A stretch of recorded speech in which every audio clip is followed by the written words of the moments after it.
Longtime friend, one of my best buddies, a great guy, one of the most brilliant film talents and actors anywhere at any time ever. And he's kind enough to join us this morning on his way to a film right now. Chazz, welcome back to the show, man, and thanks for calling in this morning. How you doing, my friend? I'm doing pretty good, Joe. How are you, Joey? Well, I love you. I miss you. We got to get together. You're running crazy. I'm running crazy. But then I saw how upset you are with this Mother Cabrini situation, Chazz. Yes. Break it down for us, Chazz, because I know how dedicated you are to your heritage. So. Okay, first, let me be very clear. The First Lady of New York, I appreciate what she's done. She said she recognized that only 5% of the statues, 5% of the statues in New York City are women. So, hey, women have been given the short change for a very long time, and, we have to make up for that. Women, obviously, how important women are. So I thought that was terrific. So she has a contest. Women who built New York, she's going to have 7 statues. So Mother Cabrini is the one who wins. Now, Mother Cabrini, for people who don't know, she was a nun. She was born in 1850. She came here to America. She started the charity Sacred Hearts of Jesus. She started she built, when she died, 67 charities, hospitals, orphanages. She was the patron saint of immigrants.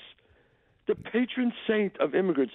She was the first person, U.S. citizen, to be canonized as saint, not woman, man or woman. Okay, so she wins the contest by double the votes of anybody on the list. Double the votes, Joe. And all of a sudden, the First Lady of New York, she discards her and has 7 other people, all worthy women, don't get me wrong, all worthy women who deserve a statue. But how could you, in God's name, ignore Mother Cabrini? I mean, to me, and then when I ask for an answer, they don't have an answer. So as far as I'm concerned, that's implicit prejudice.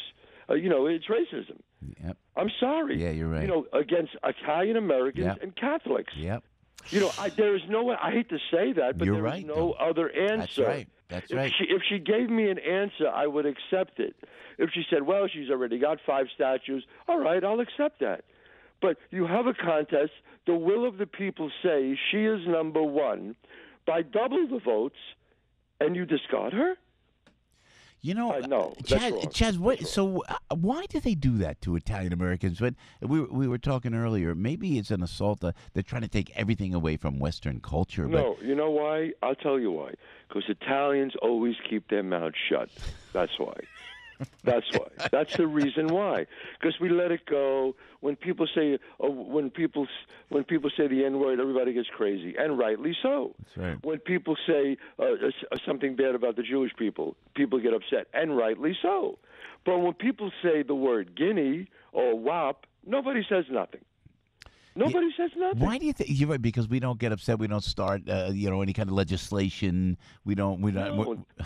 Right. Are we not organized enough? Maybe, Chazz. Sometimes I always think the Italians aren't organized enough. Perhaps. No, I just think I don't know.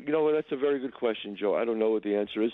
And look, not everybody. People do say something. Obviously, I'm opening my mouth. Congressman, Peter King, he opened his mouth. Yeah, he's great. An Italian, yeah. But he's a Catholic. Yeah. What a great man he is. Yeah. He's a Catholic, and he's speaking up for us. Yeah. I mean, so, Joe, please, all I'm asking for is this woman get a statue. It's only right, Joe. I mean, she's a saint, 67 charities, all the great work she's done.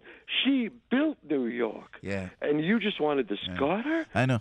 Chazz, I love the passion in your voice. God bless you for that. Because I just did it. We just were at the Metropolitan Club a couple months ago, and we did.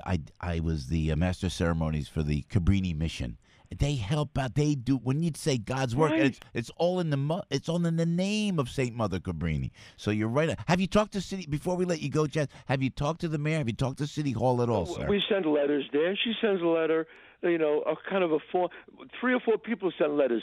She sent the same letter to every person. It's a form letter. It's a total disregard for our rights.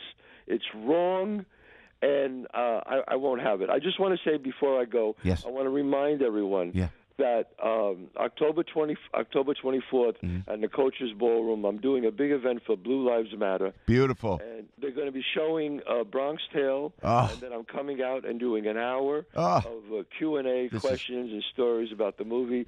And October 10th, Thursday of this week, I'm being honored by me and Peter King, the great Congressman Peter King. We're being honored by the NYPD. So we're very excited by these things happening. Well, and you are much loved and much appreciated, Chazz Palminteri. Sergeant Joe Imperatrice is a dear friend of the program. Yeah. Blue Lives Matter is great. That's October 24th. And Lorenzo's, what a great room.